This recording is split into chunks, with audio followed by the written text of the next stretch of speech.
Gehen wir mal rein in die Bewertung dieses Verhandlungsergebnisses. Stefanie Babst ist jetzt bei mir, ehemalige NATO-Chefstrategin. Schön, dass Sie da sind, Frau Babst. Ja, guten Morgen. Nun liegt der Ball ja in Russland. Was glauben Sie denn? Wie wird man darauf reagieren im Kreml? Für mich ändert das Ergebnis dieser Gespräche erst einmal nichts an der Gesamtlage. Denn die russische Seite hat nach wie vor Interesse daran, erstens die Ukraine zu zerstören, was wir ja heute Nacht im Übrigen auch gesehen haben. Zweitens eine Mitgliedschaft der Ukraine im westlichen NATO-Verbund zu verhindern.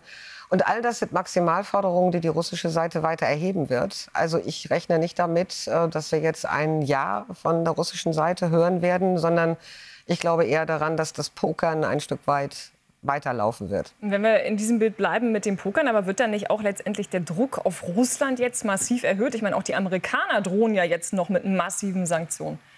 Also ganz grundsätzlich muss man ja sagen, dass der russische Präsident wirklich einen gewaltigen Punktsieg dadurch errungen hat, dass sich Donald Trump auf seine Seite gestellt hat. Und Donald Trump ist derjenige, der jetzt Druck macht, weil er möchte zu Hause möglichst schnell verkünden, dass er der große Friedensfürst ist. Und das wird Putin ausnutzen. Er wird sagen, ich bin hier nicht derjenige, der sich drängen lässt. Wir haben keinen Grund, jetzt von unserer Strategie abzuweichen. Wir machen gegenwärtig sogar auch Fortschritte im militärischen Bereich. Also worüber redet ihr? Also die Amerikaner sind diejenigen, die unter Druck sind und nicht Herr Putin. Es ist interessant, dass Sie gar nicht sagen, dass sozusagen die Amerikaner jetzt durch diesen Deal weiter in die Mitte gerückt sind in ihrer Verhandlungsposition. Sie bleiben dabei, die sind ganz klar auf Seite der Russen? Absolut. Es gibt aus meiner Bewertung heraus überhaupt keine Indikatoren, die das Gegenteil sagen würden oder auf das Gegenteil hinweisen würden.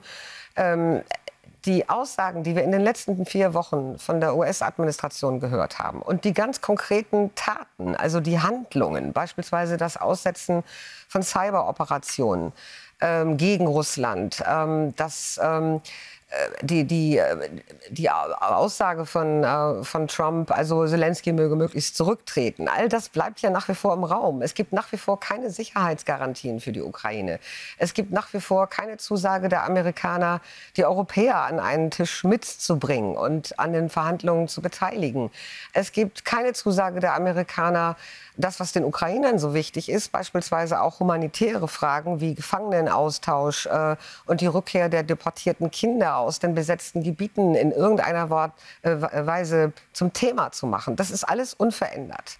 Also ich sehe das eher so, die Amerikaner haben den Ukrainern wirklich massiv die Pistole auf die Brust gesetzt, sie zu diesen Gesprächen ja wirklich massiv gezwungen, mit sehr, sehr üblen Methoden. Und was bliebe und bleibt den Ukrainern jetzt eigentlich übrig, außer zu sagen, wir sind erstmal grundsätzlich zu dieser Waffenruhe bereit. Nun sagen die Ukrainer ja selbst, wir wollen, dass, wenn das jetzt weitergeht mit den Gesprächen, auf jeden Fall, dass die europäische Seite dann mit am Tisch sitzt. Ja. Das ist ja elementar, Sicherheitsgarantien auch ein zentraler Punkt. Und nun war es so, dass gestern sich ja auch einige Armeechefs bereits besprochen haben. Da geht es auch um europäische Friedenstruppen. Was glauben Sie denn, wie muss man das eigentlich jetzt auch schon aufstellen?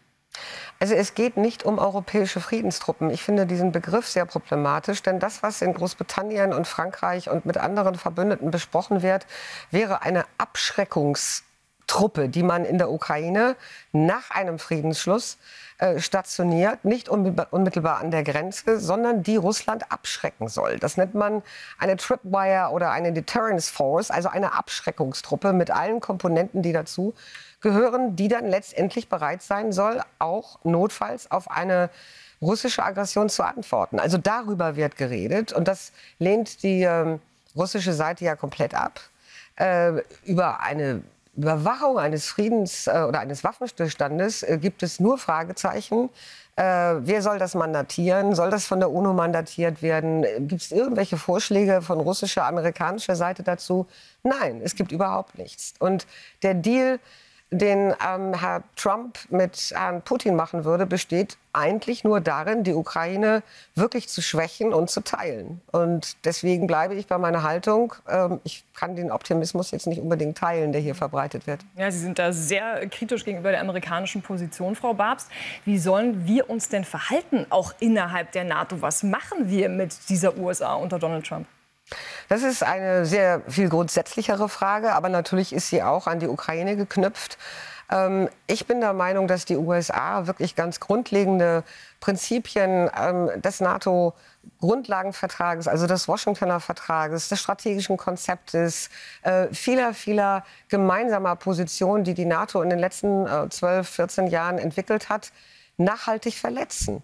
Und darauf muss man reagieren. Und eine Möglichkeit zu reagieren wäre, unseren amerikanischen Gegenübern zu sagen, das akzeptieren wir nicht länger. Also wenn ihr hier weiter die NATO derart beschädigt und weiterhin auch wirklich so grundlegend verletzt, ganz konkret, das, was wir beschlossen haben, Prinzipien und gemeinsame Positionen, gemeinsame Aktivitäten verletzt, dann suspendieren wir euch für eine Zeit. Das wäre natürlich ein sehr dramatischer oder vielmehr sehr klarer Schritt. Ich glaube auch nicht, dass es dafür gegenwärtig eine Mehrheit gibt. Aber ich bin fest der Meinung, dass wir den Amerikanern auch ein Signal geben müssen und nicht nur darauf hoffen, dass wir im Oval Office bei einem Präsidenten Trump einen Krumen der Freundlichkeit abbekommen. Ich glaube nicht, dass das eine gute Grundlage ist für unsere weitere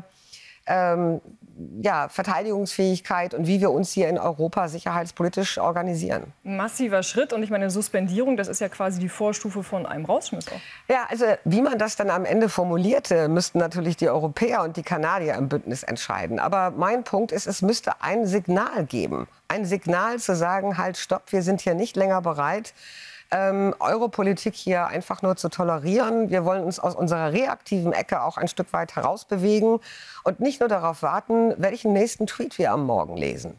Und ich bin der Meinung, das ist, wie gesagt, ein sehr grundsätzliches Problem. Wir sollten als Europäer und als Kanadier auch diese Botschaft sehr deutlich mal an Washington herantragen. Mehr Selbstbewusstsein gegenüber den Amerikanern. Ihre klare Forderung, Stefanie Babs, danke, dass Sie bei uns waren. Aber doch sehr gerne.